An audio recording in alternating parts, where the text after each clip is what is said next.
un rêve, un simple but de l'esprit, où seulement l'administration, les cadres, les droits de l'homme également. L'État est au centre de la protection des droits de l'homme. Ils doivent connaître les droits de l'homme pour pouvoir traiter de manière non discriminatoire les droits de tous leurs citoyens.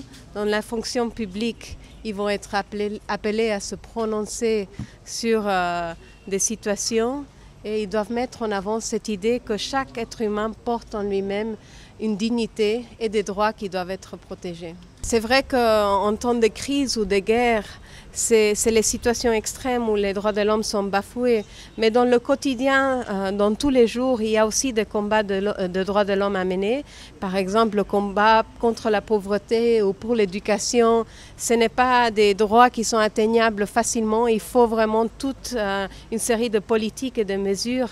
Donc ça fait partie du combat de quotidien en situation de transition aussi.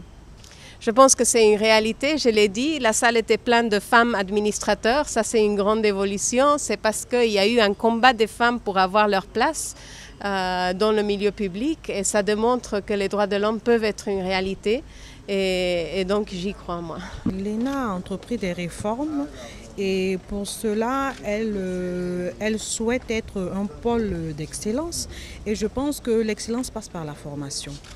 Nous voudrions une administration forte, une administration moderne et il était important que nos futurs administrateurs soient formés à certaines thématiques qu'on dit nouvelles mais pas si nouvelles que cela afin que véritablement l'État puisse s'appuyer sur eux pour impulser le développement du pays.